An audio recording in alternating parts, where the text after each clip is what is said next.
Howdy folks, hope you're all having a good one. If you're not, you're probably about to, because we have something of an exclusive treat for you here today in World of Warships, courtesy of Statsbloke, Killerbin and TC Freer playing the two USS Jacksonvilles and the USS J Humphreys respectively. This is, well, the USS Jacksonville. It's a new super ship. In fact, it's so new that the non-disclosure agreement covering it has only just been lifted. This is probably one of the first videos you'll ever see of this ship in action. And holy crap, what a ship. Apparently, they've been calling it the USS Blowtorch. What is that? Well, basically, that is one of the reasons. The funny button, the high explosive barrage. So how this works is you hit targets with your main gun battery shells and it fills up the progress bar. But you have to keep shooting. So if you haven't hit anything for 30 seconds, then the progress bar starts depleting. But when it does top up, you hit the funny button and your high explosive shells for the next 40 seconds have 40% increased penetration chance, which basically means you don't need to spend captain skill points on the IFHE skill in this thing in order to shred battleships with 6-inch high explosive. Yes, 6-inch, for this is a light cruiser. And if you're thinking this looks an awful lot like the USS Worcester, well spotted, because the Worcester has this massive range of utility with all of the consumables, defensive anti-aircraft fire, radar, a heel and hydro. The Jacksonville here has the same consumables. And the Worcester has, considering it is just a light cruiser, devastatingly hard-hitting, rapid-firing and quick-turning 6-inch gun turrets. 6 of them, 2 guns per turret, for 12 6-inch guns in total. The Jacksonville, however, only has 5 turrets. But it's got 3 guns in each. This is a 15 6-inch gun light cruiser. Now, details on this ship are kind of scarce. Like I said, it's only just come out of testing. And yes, this is a thoroughly disgusting division. A pair of these Jacksonvilles, Statsbloke in the lead, Killerbin behind him, being smoked up by TC Freer in the J Humphreys over there. Hydro running, so yeah, the torpedoes are coming as no great surprise. And of course radar, which means the Elbing is about to have a very, very bad day. Of course, because they're light cruisers, they can actually take advantage of the smoke screen and rain down death and destruction on that poor unfortunate Elbing over there in a way that they wouldn't be able to under these circumstances if they were heavy cruisers. 8-inch guns firing from within smoke at a target that far away would be spotted. There goes the Elbing. I don't know precisely what the smoke firing penalty is for 6-inch gun-armed light cruisers, but I think it's about 6 kilometers, and the Elbing was further away than that. Still inside radar range, though. So there's the first blood award for Statsbloke. And they've flipped the cap circle. Central cap, by the way. Normally cruisers going for the central cap in a domination battle is extremely risky because you can get shot at from both sides, but smoked up like this, taking advantage of light cruiser smoke firing penalty. Man, I did say this was a thoroughly disgusting division, and it is. But well, you know, they didn't make the game mechanics, they're just taking advantage of them. That poor old Yamato. Note the funny button isn't quite fully charged yet, but if they keep this up, it soon will be. Oh, there's an Annapolis over there, but they're not spotted. It's just firing blind into the smoke, though. I mean, it knows something's here. It just can't see them. Note, by the way, how Stats expertly takes advantage of the dying seconds remaining on each puff of this smoke screen. Because he's constantly got just 1 second left. But he keeps edging forward into the dying last breath of the smoke. I mean, he's fine here. He's undetected. What's his stealth in this thing? 11.4 kilometers. That's pretty good. I mean, it's not fantastic. There are battleships that have comparable stealth. The Conqueror's stealth is really, really good, but 11.4 kilometers, oh my god, I've just seen the range of his guns. 18.2 kilometer gun range. There are heavy cruisers that don't... There are battleships that don't have guns that fire that far. Holy... Wow. And the reload is fairly spicy too. I mean, you'd expect it to be. It's a light cruiser. But generally, when you have a light cruiser that has this many guns, the reload tends to be not great. Look at the Japanese light cruisers, for example. The latest line of Japanese cruisers that were introduced. I mean, they have a lot of 150mm guns. Like the Takahashi, for example, also has 15 of these guns. But it has a 15-second reload. You don't get that here. Actually, you don't get that on the Worcester either.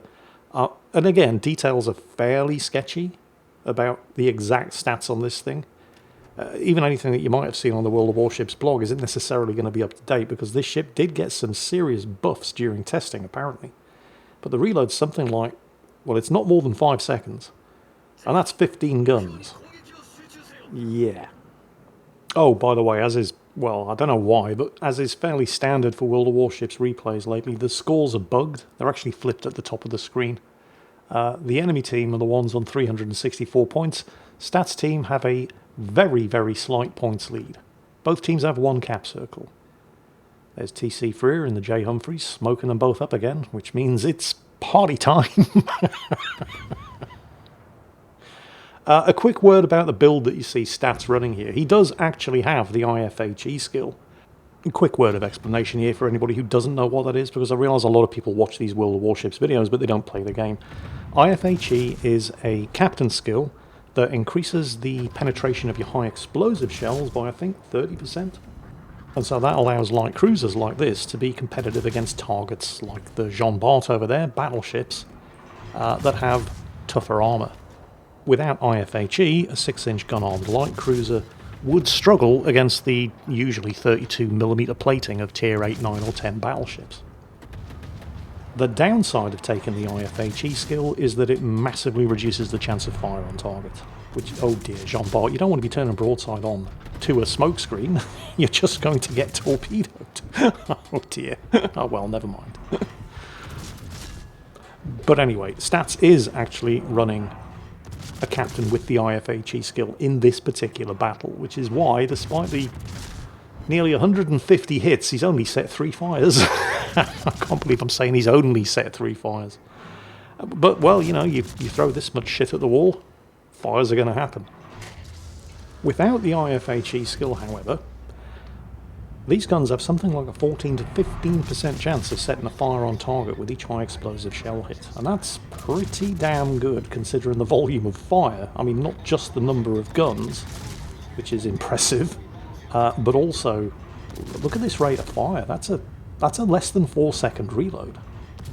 And he does have the funny button running, which means, as well as the IFHE, with a 30% increased high explosive penetration chance, these guns now have an additional 40%. They have 57mm of high explosive penetration.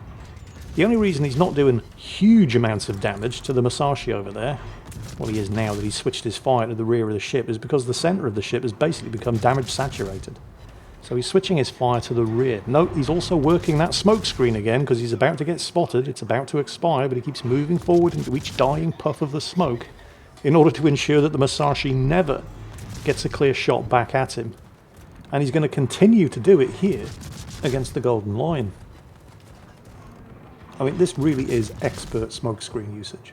He's going to get spotted at some point, so he's starting to angle away because, I mean, the smoke is expiring.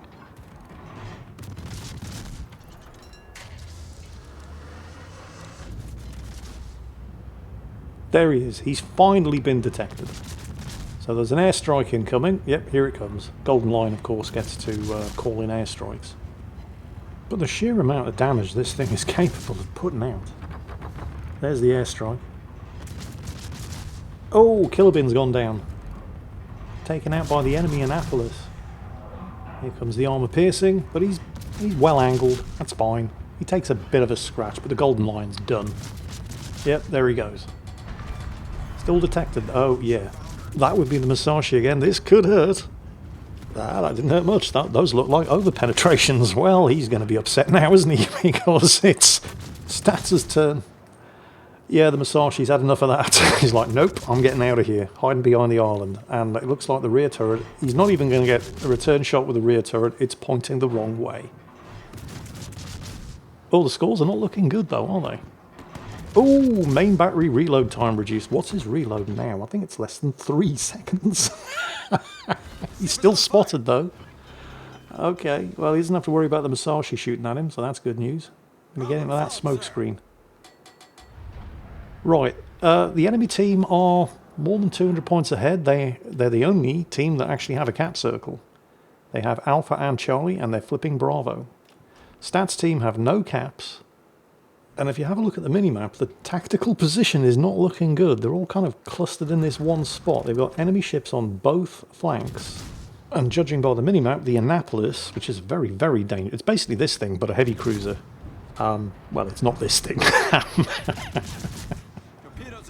It's an upgun Des Moines, yeah. Oh, torpedoes. Well, of course there are torpedoes. You're in the smoke screen. And as we all know, smoke screens are torpedoes magnets. He uses the hydro after he spots the torpedoes, but it's fine. They've all missed. He was angled nicely. Now, you might be sitting here thinking, as the enemy team take all 3 of the cap circles, well, I mean, obviously Stats is going to be doing well in this thing. He's a community contributor. He's had access to this ship for a while, so he's had plenty of time to learn the ins and outs of what it's good at and what it isn't. So that's actually not the case. Because the live stream during which this battle took place, at the start of the stream, he didn't even know this thing existed. And this is only his 5th game in it. So what you're actually seeing here is 220,000 damage scored so far in a ship that he's still basically getting the grips with. It is that good. Of course, it helps that he's in a thoroughly disgusting division, abusing the smoke firing penalty with TC Freer and the J Humphreys, smoking him up on cooldown, allowing him to farm this kind of damage without, well, any fear of repercussions, basically. And he's doing it again with a smoke screen. He's eking every last second of concealment he possibly can out of each individual puff of smoke. It's almost like he's done this before. He's finally been spotted. You probably shouldn't expect to get this kind of performance out of the Jacksonville when it goes live, and I don't know when that's going to happen. But probably soon, because the NDA has been lifted, which is why I'm able to actually show you this. But during a regular random battle, unless you're in a division with a destroyer, you probably shouldn't... Oh, that's a lot of torpedoes. But, well, yeah, crossfire. They've got enemy ships on both flanks. This is exactly what you should expect. Those look like Kunming torpedoes. The enemy team have a Kunming. Pan-Asian supership destroyer, deep-water torpedoes. Fortunately, he did still have the hydro running, because those things hurt. And they're very, very stealthy. Generally, unless you have hydro running, you don't see them until it's way too late. Oh, he's got the Yami shooting at him now. It's not just the Yamato.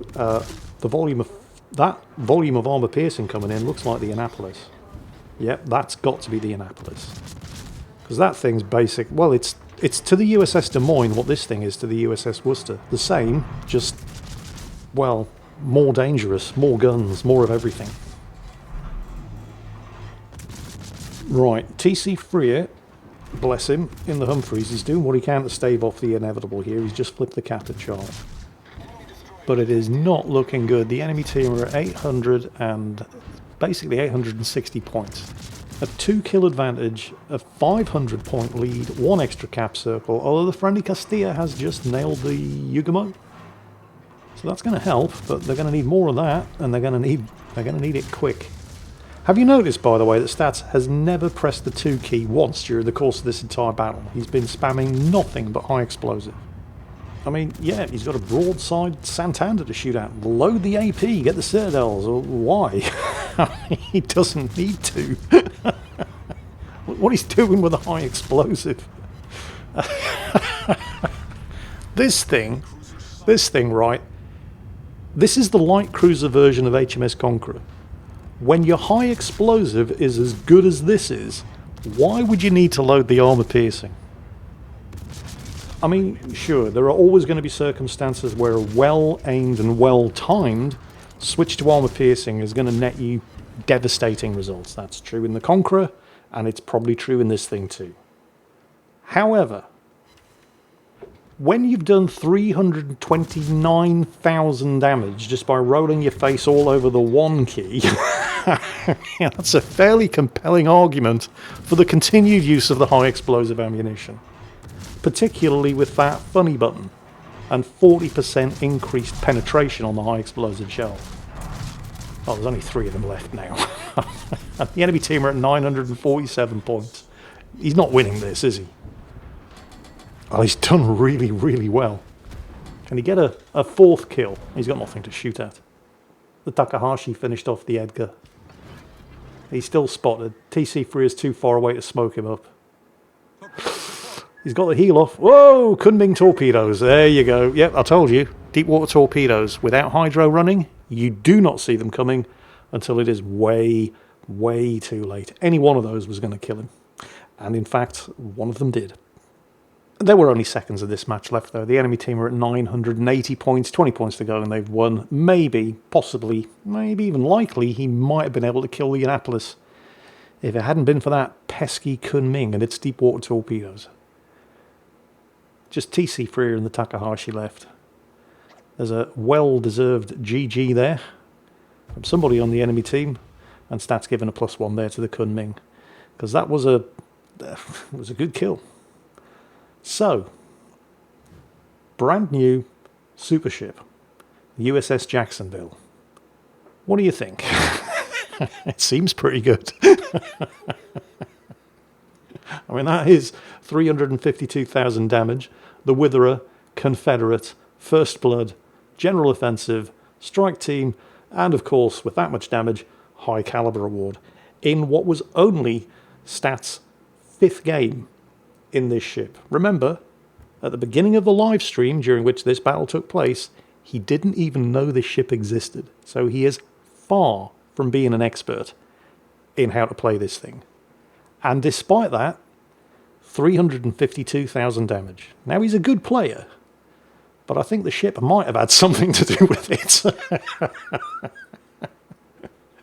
The USS Jacksonville. Coming to a tech tree near you very, very soon. Hope you all enjoyed it. And if you want to see more of Stats, I'll put a link to his Twitch channel in the video description. And as always, take care, and I'll catch you next time.